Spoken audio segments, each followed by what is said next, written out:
Well, hello, good day to you. Welcome back again to the Bible teaching channel of A Love Outreach. My name is Dave Nelson.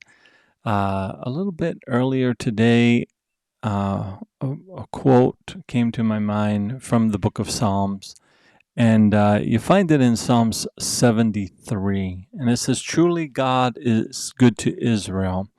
And it says, "To such as are pure in heart." But then the psalmist here goes on to say, "But as for me, my feet had almost stumbled, my steps had nearly slipped." So the psalmist here is kind of admitting, look, there's a certain matter in my life right now, something going on here where I'm not pure in heart. I'm not really having good thoughts about this topic, this subject, this circumstance in my life. And he's saying, I've nearly slipped. I've stumbled. And he goes on to give the reason why. He says, "For I was envious of the boastful when I saw the prosperity of the wicked." So he's looking out at other people in the world and he's envious of them, even though they're wicked in their way, but they're prospering. And that was bothering him.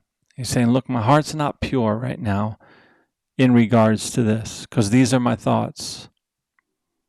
And he says, "For there are no pangs in their deaths, in their death, but their strength is firm." So they don't seem to be dealing with issues in their lives. They seem to be strong. They seem to be doing good. And again, I'm reading from Psalm 73 right now. He says, "They are not in trouble as other men, nor are they plagued like other men.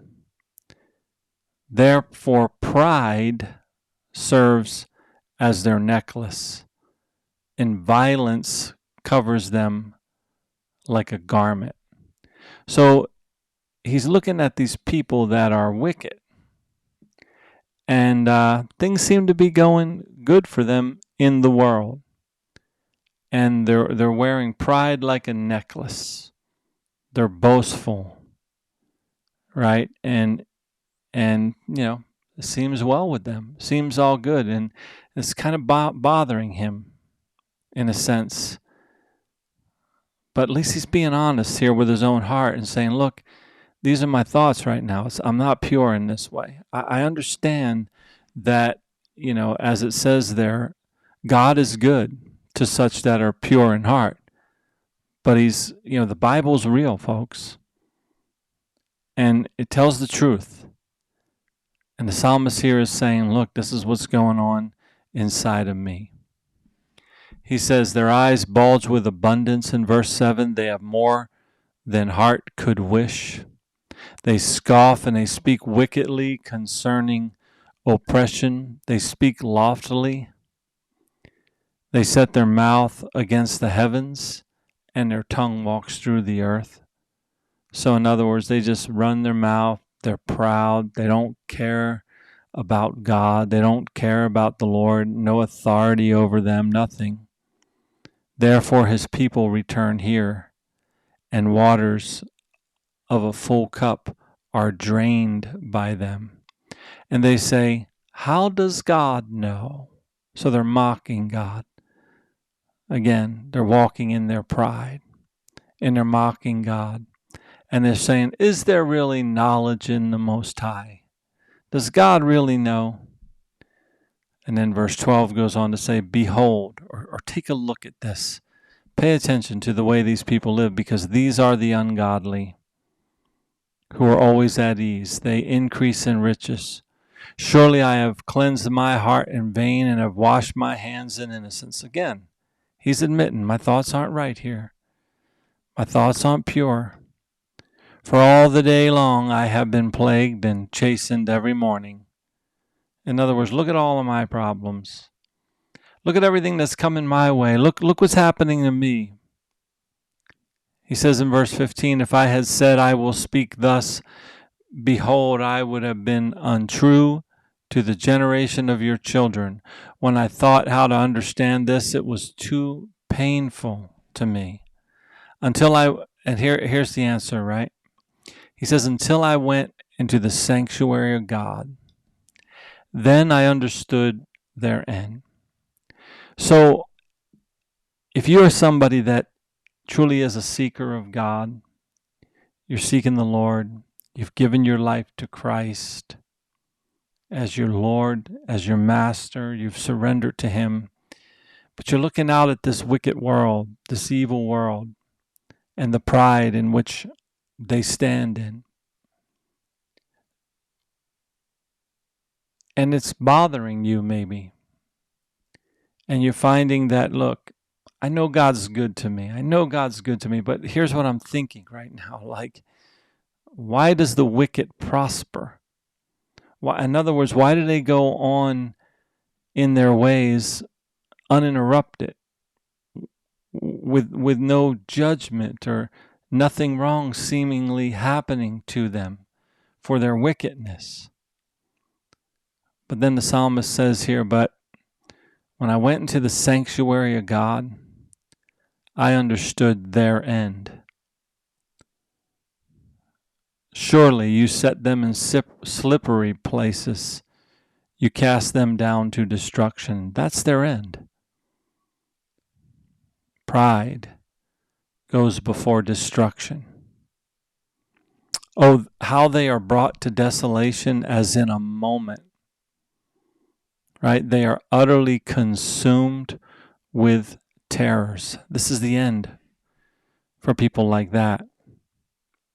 As a dream when one awakes, so the Lord when you awake, you shall despise their image. So judgment is coming. And then the psalmist says here in verse 21, thus my heart was grieved, and I was vexed in my mind. He says, I was so foolish and ignorant. I was like a beast before you.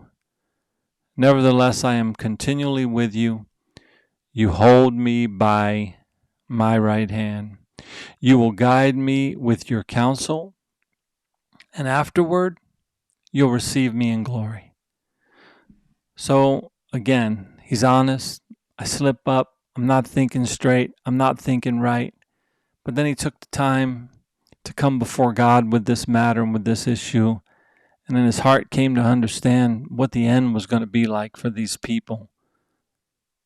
But he says in verse 24, you will guide me with your counsel. So God walks with those that trust in him, that fear him. He counsels us through this life. And then afterward, he will receive us in glory. And he says in verse 25, whom have I in heaven but you? And there is none upon the earth that I may desire besides you. So again, when he focuses on God, he realizes this is all I need. You're all I need, God. My flesh and my heart fail. In other words, this body is going to die. But God is the strength of my heart and my portion forever. God is our foundation. For indeed, those who are far from you, he's speaking to God here, he said, those who are far from you shall perish. You have destroyed all those who desert you for harlotry. In other words, those that go after evil, seeking wicked, the lust of the flesh, the lust of the eye, the pride of life. And they wear that pride like a necklace. Verse 28, he concludes, but it is good for me to draw near to God. I have put my trust in the Lord, that I may declare all your works. That's what's good for us today, folks. To put our trust in God, to fix our eyes on Jesus, the author and the finisher of our faith. To not be envious of the wicked, that's for sure. But to turn our attention to God, to go into the sanctuary of God. And when you do, you realize the truth. You see, there's pleasure in sin for a season, and people that seek after sin, they get that pleasure for that season. But then comes the sudden end. Then comes the terror that comes upon them for the life that they lived against the will of God. But you, if you are a believer, if you've come to that place of faith in Jesus Christ, you've been born again, fix your eyes on him. Seek him with your whole heart. Don't even consider the ways of the wicked. Go into the sanctuary of God. Keep your heart before God. He'll direct your path. And look, the judgment is coming. Their time will come. But we need to focus on the Lord. So I'll leave you with that today. God bless you. Thank you for watching. Thank you for listening, whichever the case may be. And we will see you next time.